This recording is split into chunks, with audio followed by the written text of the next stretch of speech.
So the day is winding down. We just got done doing a little surfing on Aaron's boat. Aaron has a side hustle. He's got a boat. If you're ever out here interested in renting his services, Aaron has another business, a side hustle, where he will take you out, tube, board, surf, etc. If you just want to spend the day out here and cruise around. So that's a side hustle that Aaron has, and always hustling. Now, we had a great day today, and we were talking about a few things, and Matt brought something up to me last week that he's doing right now, and he says he's going gray man, and this is very interesting, and I want Matt to elaborate on this. But he's going gray man because of what's happening in society right now, the crime wave and all that. And many of you may know what gray man is, some of you may not, but I'm going to let Matt speak about it, elaborate a little bit about it, and then I'm going to have some questions for Aaron. But Matt, if you would elaborate what gray man is to you and why you're doing it. Yeah, I want to thank Aaron first off for bringing us out on the boat today. Yeah, absolutely. Awesome day. It was my first time wake surfing. Fantastic job. Old guy got up, finally, did a little damage, but I want to tell Aaron thank you. Very, very much fun, man. Appreciate it. Gray man for me is, as I've been thinking lately about seeing a sea change a bit with people's tempers, flaring a bit more, people getting a bit more short, generally seeming a little less happy, obviously, because of what's happening with the economy. So for me, gray man means just not making yourself a target, blending in a bit more. I've been on the channel before. I mean, I for a while was collecting a lot of watches. I like nice stuff. But for me, some of the watches that you had in your collection. Well, for me, some of the stuff that's flashier, that's still nice stuff. It obviously draws attention. That's not why I collect stuff. But by the same token, when you're wearing it, that's what draws people attention. Some of the brands that you like. Well, high-end watch brands, Patek Philippe, Rolex, AP. That's not the point. The point is from my perspective to kind of allow yourself to blend in more. Don't be a target. Obviously, you have to be always in condition yellow. Keep your head on a swivel. Be paying attention to what's going on. But things that are eye-catching. And I don't believe in having nice things and keeping them in the safe.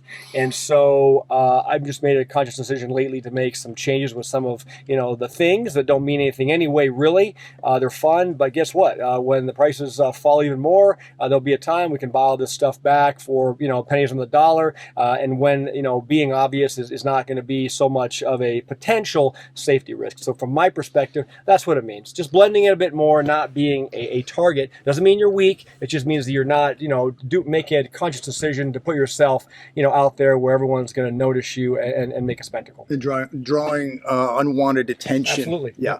And putting yourself maybe in a situation to where you're going to have to do something and deal with legal ramifications after that. So we're seeing, so much crime. Matt really makes a great point there. But, we're living at a time now where we are really facing some economic headwinds, and they're only going to get worse. And people still, they're so materialistic. They want the toys. They're still running up credit cards to buy things. They're still living way beyond their means. They again, this materialism that we see on social media, the FOMO. And as we're out here, ladies and gentlemen, boys and girls, let me be very clear with you. The car lots out here a year ago, Aaron told me, you couldn't get a pickup truck, you couldn't get a car out here. We drove by probably 35 car lots, pickup trucks, lots, Ford, Chevy, GM, you name it.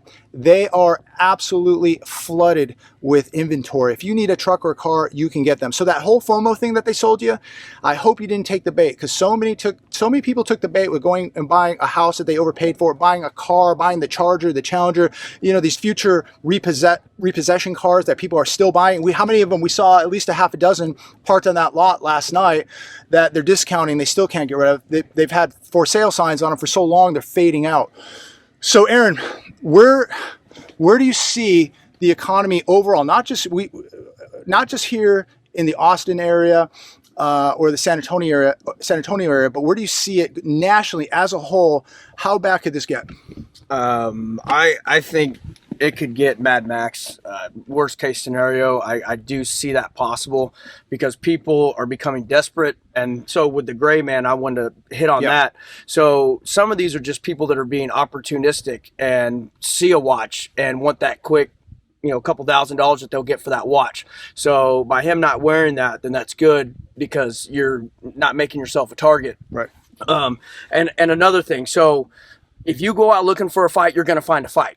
So you want to blend in that way. You avoid. Right. You win by avoiding. So if you're flashy, like, hey, I look at my car, look at my watch, then you're probably going to get rolled for your vehicle. So like I said, if you go look for a fight, you're going to find it. You definitely increase the odds. So if you're showing off, someone's going to come take your stuff. Yeah. So that leads me to the next question.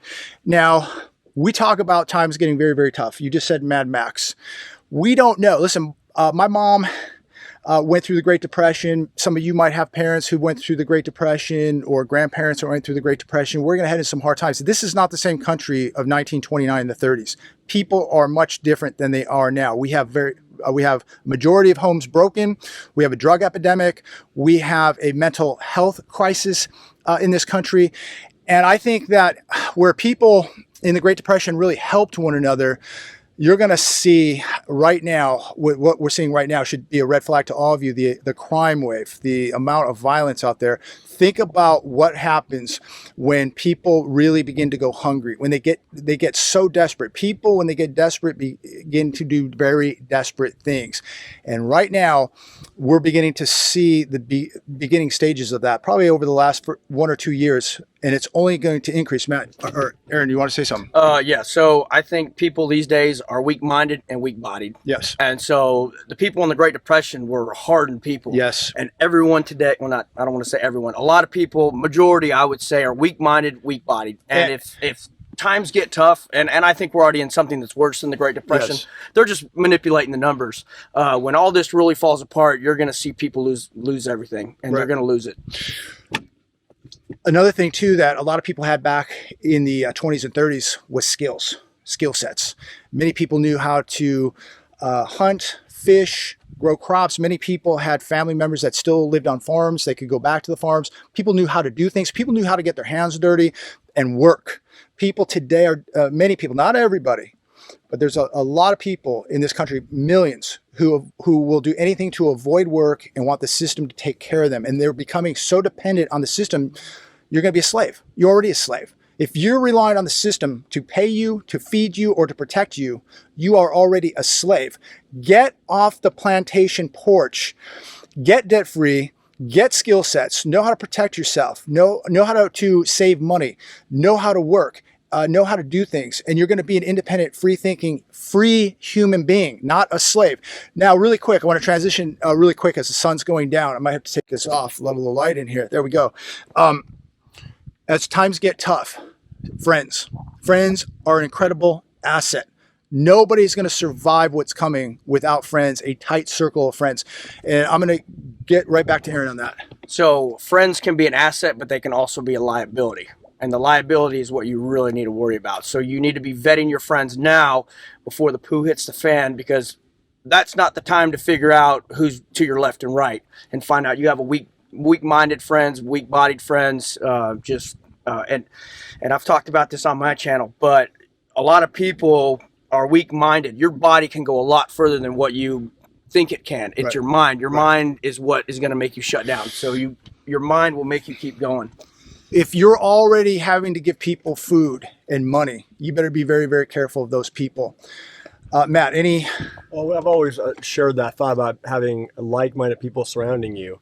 And, everyone has different ways of preparing, physically, with food and water and spiritually. But look, your people around you are only going to be as strong as their weakest link. So what Aaron said, you need to vet your friends properly and make sure that, you're hanging around with people that can not only make you better, but help you excel. Great points.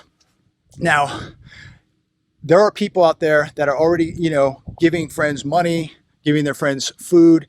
And to me, those are people that when things get really, really tough are going to be the people knocking at your door. These are the people that are going to be eating your calories, drinking your waters, and putting you at a risk, a liability. I think like some ideas of how do you vet your friends? I think like, what do they bring to the table? Do they have skill sets? Do they know how to do things? Mechanics, people in the medical industry, people that know security, farmers, people that know how to grow food. What do they bring? Do these people that you're hanging out with have the same belief? Are they doing anything to prepare right now? Or are they just all talk but not walking the walk? Aaron. So really, in my opinion, it takes a whole community. I mean, it's good to have a group. You definitely can't do this by yourself. I can't do this by myself. No one here can do this by yourself. So you need, at a minimum, a group. But a community is better, because you're going to need you're going to need everything that we need today. You need doctors. You need people that can grow food, people that can build things. You need all that stuff. Right. So, and another thing is, you need to improve your skills so you bring more to the table, because that makes you more of an asset. Make yourself an asset. Right. So Matt, another thing too, people who are getting in better physical shape is a big deal. If you're in really, really good shape and all your friends are smoking weed all day, they're sitting on the couch, they're extremely overweight, they're watching cartoons all day, these people are not going to help you. If these people aren't working, if they're not challenging themselves, if they're not hustling, these people are going to drain you of any assets that you have, and you're going to land up putting yourself at risk to protect these people. So, to me, stay away from lazy people. I like to hang out with people who are driven, people who are doing things, people who work hard. Those are the people you want to be hanging out with. Those are the friends that you want. Matt. That you just stole the words from me. I was going to say, look around. Do the people that you're associating with, do they work hard? Do they actually put in an effort? There are no days off. I mean, I own a business. I work 7 days a week. I'm never not working. I have a routine I stick to every day. I get up the same time every day. I do the same things. You have to have a regimen. You have to have some discipline. And, that's what a lot of people are lacking, is discipline. They can have a bunch of money. They can even be smart people. But if they can't put it all together, they're not disciplined, and they don't work hard, they're not the right people that you want to surround yourself with. I agree 100%. It's not all about money. People who have a drive, who have a passion, I have the utmost respect for. It's not about money. But remember, though, money is extremely important, especially in bad times. You want to take advantage of opportunities, but you may need money. You have to go to the doctors. You have to buy food. Money allows a little bit of freedom. It allows you to maybe put your kids in a better school. Money allows you to drive a more reliable car. Money is important. I don't sit here and worship money. Money's not my God, but I understand that you have to have some amount of money to be able to have some freedom. If you can afford to drive to work versus taking the subway, you're probably putting the odds in your favor that you're not going to be in a situation that you're not going to be robbed or mugged. But people that believe that, money's evil, I don't need money, you do need money. Don't worship money. Money shouldn't be your God, but you need money. Money allows freedom. Aaron. Another thing that I've got is look at who's in your circle. And if you're the most well-off financially, you're the smartest one in your group, you probably need to get a new group. There's that. Because if you surround more even. Right. So, or surround yourself with people that are more successful, smarter than you, and they're going to pull you up. Right. So if you're hanging out with people that are less successful, that aren't driven, they're just going to pull you down. I agree. Yeah. So very, very important to be with people that you respect, that you look up to, that you strive to be, or you're with people at your level. Extremely important. So, it's physical preparation, it's mental preparation, it's financial preparation. Money's not evil. Don't worship it, but you need it. You're going to need it to survive. And that doesn't mean just dollar bills. It means precious metals, gold and silver. And the number one asset in the entire galaxy, ladies and gentlemen, is every one of you better be walking closer to God. We are heading into very dark spiritual times. And the most powerful energy, the most powerful force in the entire universe is God. I can tell you to get food and water and security and learn how to, plant corn or raise an animal or whatever. But without God, you will lose, you will fail. We are going to continue to see evil run rampant throughout this country. And if you are not walking close to God, you will fail. Anybody want to close with anything? I think this is spiritual warfare. I think that this country is going to pay dearly for what we've done, what we've allowed this to come to. Yeah, there's a reckoning coming for sure. Hopefully, people are paying attention to it and making the right decisions. And I will finish with this. The worst reckoning that could happen to America is going to be a financial one. And the reason why that's going to be the worst is because it doesn't matter where you live. It doesn't matter what color you are. It doesn't matter what gender you are. It doesn't matter what you believe. This is going to be an economic, financial reckoning, and it is going to affect every single person in this country and on the face of this planet. So get ready. Make sure you have food. Make sure you have water. Make sure you get in shape. get off the couch, get motivated, check your friends, make sure you got a strong circle. It doesn't have to be 50 people. Better to have 3 people than be by yourself.